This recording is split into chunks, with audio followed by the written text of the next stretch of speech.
নাখোদা মসজিদ সম্পর্কে কিছু অজানা তথ্য। নাখোদা একটি ফার্সি শব্দ যার অর্থ হচ্ছে জাহাজের ক্যাপ্টেন বা বণিক। বিভিন্ন পুস্তক ও ইতিহাস ঘেঁটে নাখোদা সম্বন্ধে যা পুনরুদ্ধার করা যায় তা হলো গুজরাটের কচ্ছ নামে একটা জায়গাতে কিছু সুন্নি সম্প্রদায়ের মুসলিমরা বসবাস করতেন, যাদের এক কথায় কাচ্চি মেনন জামাত বলা হয়ে থাকে। সেই সময় তাদের নেতা আব্দুর রহিম ওসমান ছিলেন পেশায় সমুদ্র বণিক। তিনি 1926 সালের 11 সেপ্টেম্বর কলকাতার জাকারিয়া স্ট্রিটের সংযোগস্থলে চিত্রপুরে এই মসজিদটি নির্মাণ কাজ শুরু করেন। আব্দুর রহিম ওসমান তার উপার্জিত টাকা দিয়ে এই মসজিদটি নির্মাণ শুরু করেন। তৎকালীন সময়ে 15 লক্ষ টাকা নির্মাণ খরচ বহন করেছিলেন, যার বর্তমান মূল্য কয়েকশো কোটি রুপিরও বেশি।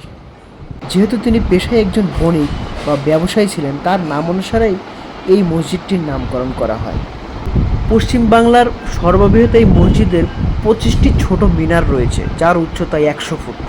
150 ফিট উচ্চতার দুটি বড় মিনার সহ গ্রানাইট পাথর দিয়ে গড়া দুতলা বিশিষ্ট চাতালে সজ্জিত হয়েছে এই মসজিদ। মসজিদের ভিতরে 10 থেকে 15 হাজার মুসলিম একসঙ্গে নামাজ কায়েম করতে পারেন। অপরদিকে চাতালগুলিতে ঈদের দিন বা অন্য বিশেষ দিনে জনসমাগমে মুসল্লিদের সংখ্যা লাখের উপরে ছাড়িয়ে যায়। মুসলমানদের হাতে তিল তিল করে গড়ে ওঠা এই মসজিদটি কলকাতার অন্যান্য শৈল্পিক স্থাপত্য।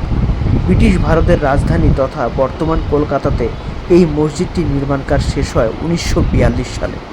শ্বেত পাথরে মোড়া এই মসজিদটির ভেতরের অংশ তাজমহলের কথা মনে করিয়ে দেয়, এমনটাই মন্তব্য করেছেন অনেক ভ্রমণকারীরা বা পর্যটকরা। এই মসজিদটি ঘিরে আশেপাশে নানান রকমের দোকানপাট রয়েছে। এই দোকানগুলোতে এমন কিছু পাওয়া যায় যেগুলো পৃথিবীর অন্য কোথাও পাওয়া যায় না।